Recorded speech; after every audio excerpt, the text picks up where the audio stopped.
In 1997, 12-year-old Georgia Leah Moses from Sonoma County, California, USA, vanished after leaving a friend's house one evening. The last thing she was seen doing was getting into a white four-door Ford with an unidentified man after arranging to meet him over the phone. 9 days later, her naked body was discovered near Highway 101, and the autopsy revealed that she had been killed by asphyxiation.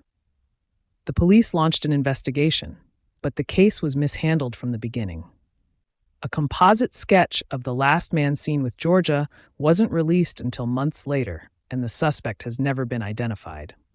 The sketch bears a striking resemblance to convicted Los Angeles serial killer Chester Turner, though the connection has never been confirmed.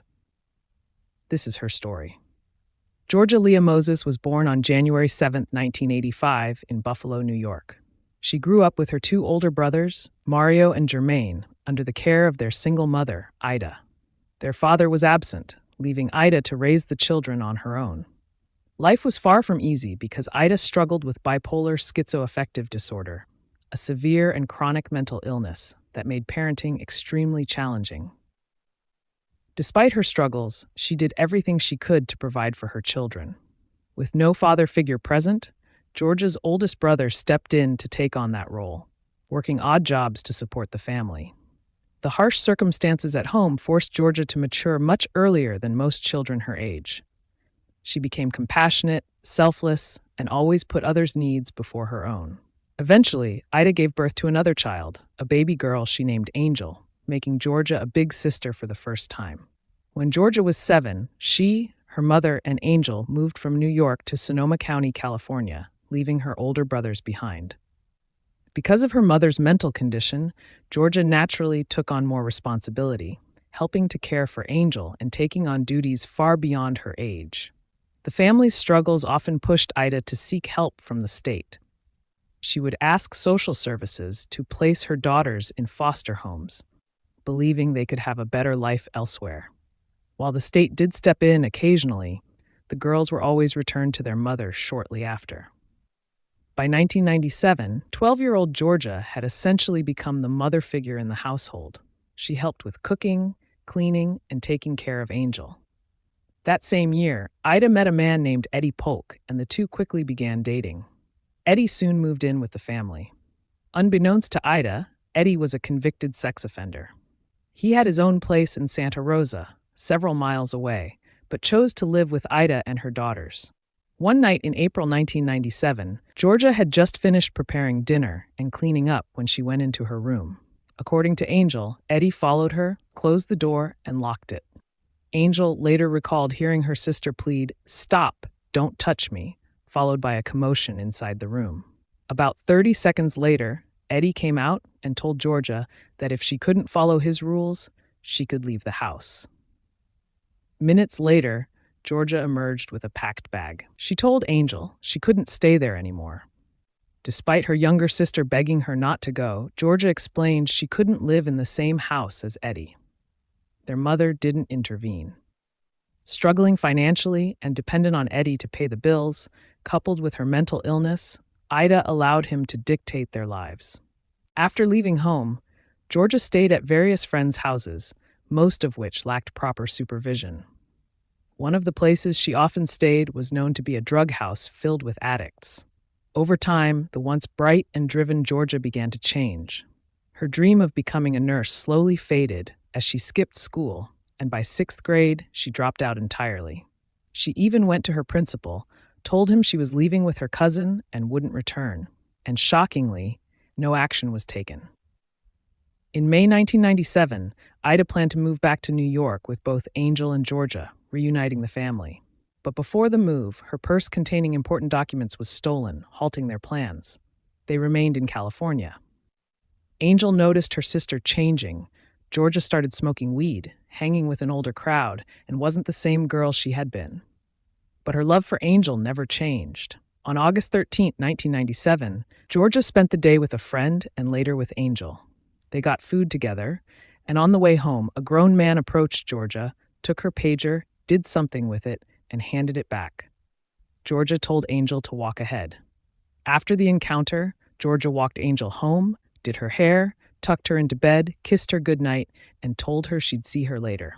That was the last time Angel saw her sister alive. After leaving Angel, Georgia returned to her friend's house. While there, her pager went off. She made a call, and her friend overheard her arranging to meet a man. Georgia then asked her friend to come with her to a party. The friend declined, saying her mom wouldn't allow it.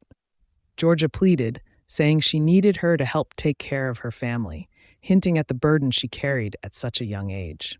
Shortly after, Georgia's friend saw her get into a white four-door Ford with a man described as 6'2", about 200 pounds, medium complexion, mustache, and between 24 to 30 years old. That was the last known sighting of Georgia alive. 9 days later, on August 22, 1997, Child Protective Services visited Angel's home for a routine check, having learned she was living with a sex offender, Eddie Polk. During questioning, Angel revealed her sister had been missing for days. That same day, miles away off Highway 101, a man repairing guardrails discovered a naked female body in a grassy area. Authorities initially believed the body belonged to a woman between 18 and 40 years old. However, an autopsy revealed it was 12-year-old Georgia Moses. The cause of death was asphyxiation. She was identified through fingerprint analysis on August 26, 1997. Despite the tragic circumstances, Georgia's case received little media coverage, and the few stories that did surface unfairly portrayed her as a troubled child who got what she deserved. To make matters worse, although her body was found on August 22nd, a composite sketch of the man last seen with her wasn't released until January 30th, 1998. The suspect has never been identified. Today, the case remains unsolved, with a $25,000 reward offered for any information leading to an arrest. Interestingly, the composite sketch bears a striking resemblance to Chester Turner, a convicted serial killer responsible for murdering 10 women in Los Angeles between 1987 and 1998. Turner matched the description, standing 6'2" and weighing 260 pounds at the time of his arrest. However, Sonoma County is over 7 hours from Los Angeles, leaving the connection uncertain despite the similarities in his victim's conditions and modus operandi. In the years since, Angel has fought tirelessly for justice for her sister, to the point where authorities told her to stop calling for updates. If anyone has information about what happened to Georgia Leah Moses, they are urged to contact California authorities. Rest in peace, Georgia Leah Moses. Here are 3 powerful lessons we can take from Georgia Moses' story. 1. Children in unstable homes need stronger protection and intervention. Georgia's situation showed clear warning signs: poverty, lack of parental support, and exposure to a convicted offender, yet multiple systems failed her.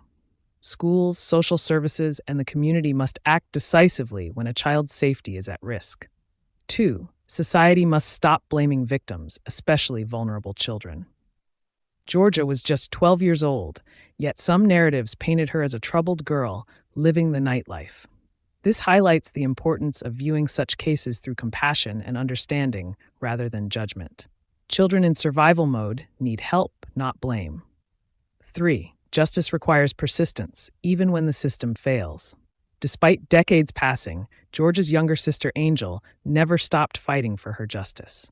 Her determination teaches us the value of persistence in seeking truth and accountability, even when authorities dismiss or mishandle a case.